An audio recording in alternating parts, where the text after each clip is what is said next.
give me a happy marriage. That prayer cannot be answered. I'm not cursing anybody. The prayer can only be answered when you have done what you should do. God will not do. You can't ask God in prayer to do what He has already commanded you to do.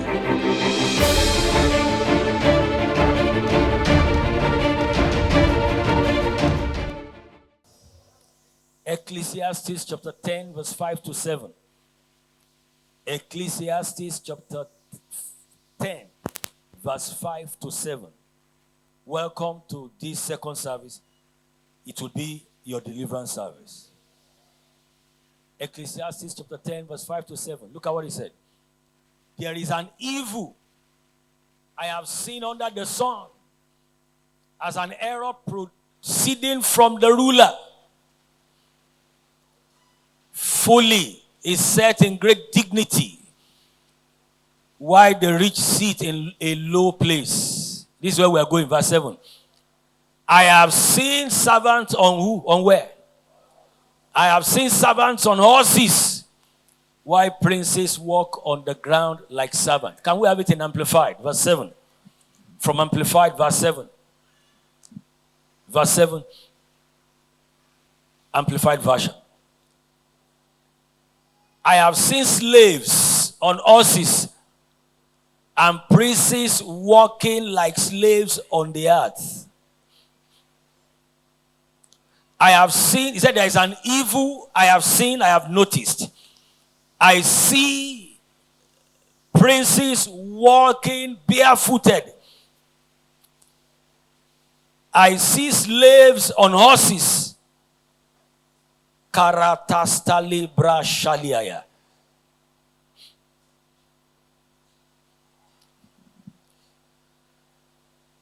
Princes are walking.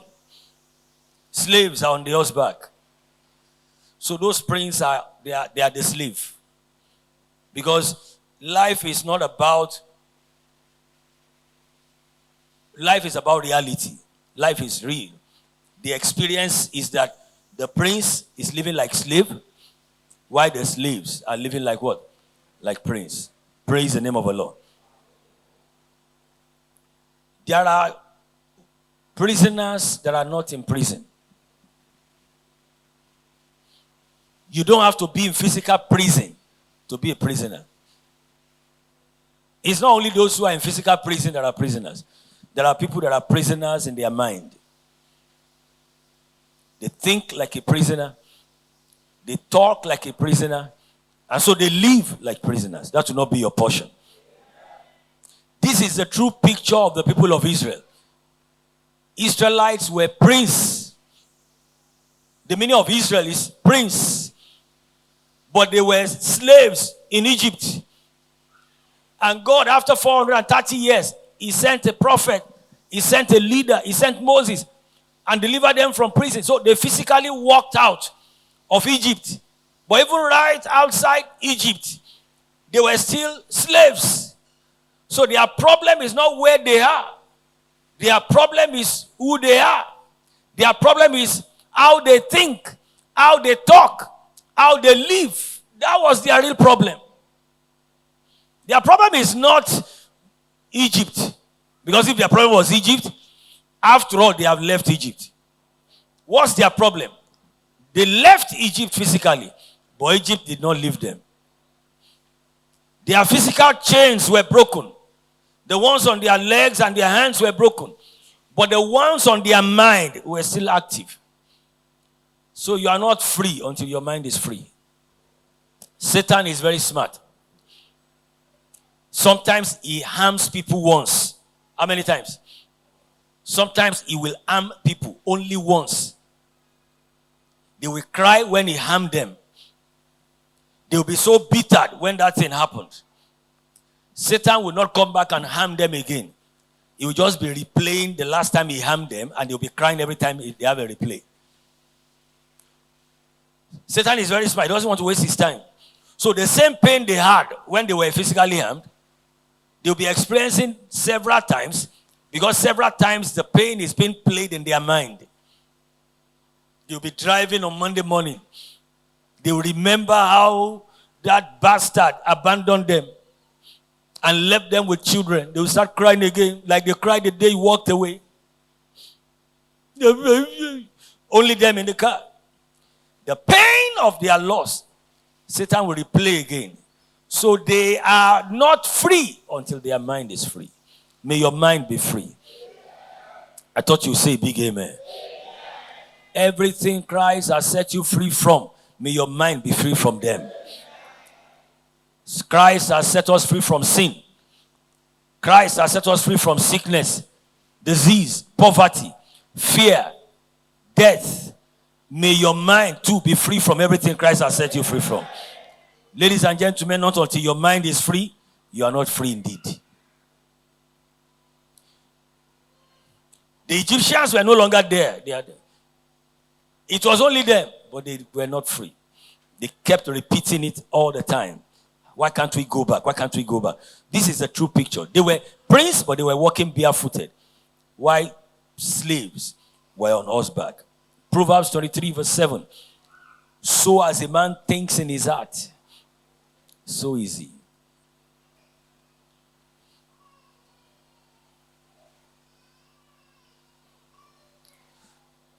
What you are thinking is as important as how you are living. I know you are only concerned about how you are living, but what you are thinking is the root of how you live. You can't live better than you think. Nobody has ever lived better than they think. Awolowo wrote a whole book. Awolowo is not a pastor. On Proverbs 23 verse 7. I saw the book. Not that they told me. I saw the book myself. Awolowo, who is not a pastor, he wrote a whole book on Proverbs 23 verse 7. All the religions in the world believe in this principle I'm sharing with you. There's no religion in the world that does not believe that what you think is who you are. If you are tired of how you are living, be tired of how you think. Because so as a man thinks in his heart, so easy. Everybody say freedom. My message to this morning is freedom from slavery. This slavery we are talking about is not just physical. It's spiritual and mental at the same time. It's not just physical. They were princes, but they think like slaves. They talk like slaves. So they live throughout like slaves. They wanted a new experience. They didn't like the experience of serving the Egyptians in Egypt for 430 years. They didn't like it. They wanted a new experience to possess the promised land and live like a prince. But they will not just stop thinking like a slave. So the new experience they wanted became a mirage. You know what they call mirage? That thing you see when you are traveling on the road that looks like water in front. You know that thing? That looks like water. When you are closer, it will move again. So what God had promised them became a mirage. Because they won't stop thinking like a slave. The more they move closer, the farther it becomes. They said it is Oguaye, it is Ogudile, you know. So they are busy fighting what is not necessary. Running from pillar to post. Fighting imaginary enemies.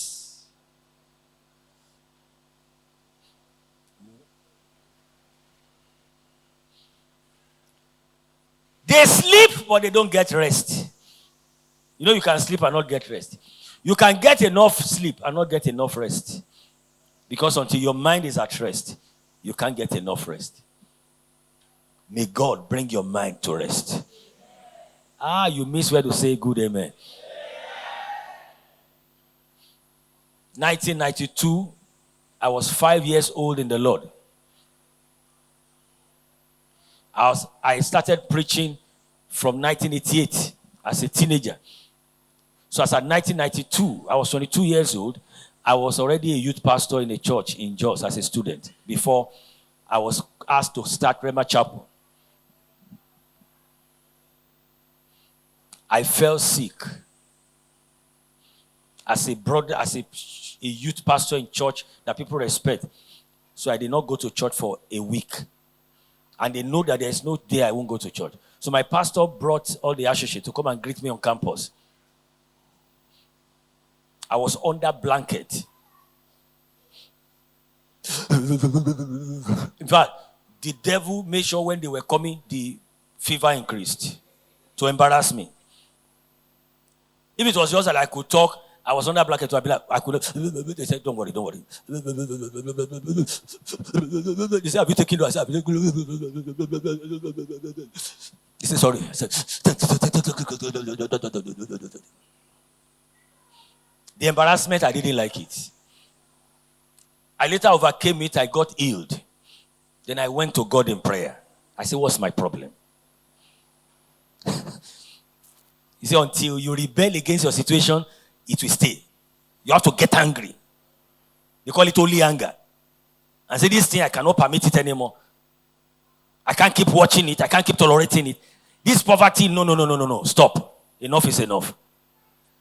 You have to develop holy anger. So I got angry. I said, God, what's my problem?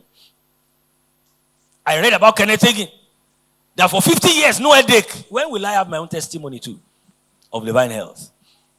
Then I remember God said to me audibly in my prayer. He said, until you stop thinking sickness, you won't stop tasting sickness. Who you think is who you are. So 92, I engaged myself reading books on renewal of mind to strengthen. I now saw that the devil was entering through my mind. My mind was too cheap in his hand. He was accessing me through my mind. I was afraid. I was living in fear and anxiety and all kinds of things. So I took the first book I read was Positive Thinking by Norman Vincent Peale. That book, I finished it. Then I went for Robert Schuller. Tough time don't last, but tough people do. I finished it. I began to read books that can help me read the Bible study until one day I got to Proverbs chapter 4, verse 23. He said, guard your heart with all diligence, for out of your heart are the issues of life. He said, today you are not guiding your heart. Anything can come into your heart and sleep in your heart and stay in your heart. So that's why the devil is just playing you like a football. And I declare to 1992, I can't be sick again for the rest of my life. Somebody said, Pastor, but do you see symptoms? I see symptoms at times. But since 1992, I have not been on my back. And they are saying, sorry. Don't worry. It will soon be over. I refuse it. I said, no, this is a waste of time and energy. Look. Your mind is too cheap for Satan to catch. Because the mind is the doorway to the body. The mind is the engine room. The mind is the engine of the body. Whatever captures your mind has captured your life.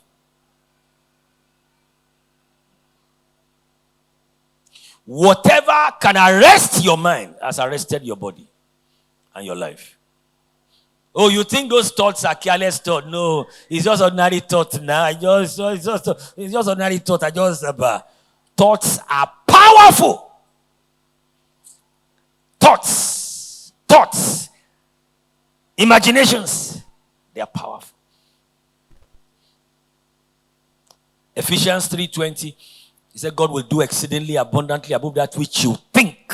So for you to know that thought is not, I'm just thinking. He said, God will do exceedingly abundantly above that which you think, nor ask. So God responds to thoughts, just like he responds to prayer. He put prayer and thought side by side. Ephesians 3:20. Say, I am not praying for sickness. I cannot be praying for sickness, but you are thinking sickness. I'm not praying for poverty. How can I be praying for poverty? I'm old enough not to pray for poverty, but you are thinking about poverty. I'm not praying for death. I'm in my senses. I cannot be praying for death, but you are thinking death. So as a man thinks in his heart, so easy. One of the most powerful truths in the Bible. We have a course in MBC, Maturity Bible course. We have a subject there that I teach. I'm the teacher since we started MBC. You need to go for MBC if you have not done it. Master Your Mind is the title. Master. The day you master your mind, you have mastered your life. You are not in control yet until you are in control of your mind. I don't care how many power and position they give you. The day you have charge, you have control of your mind. You are in control of what you think. You are in control of what comes into your mind. That's the day you are truly in charge. Are you hearing what I'm saying?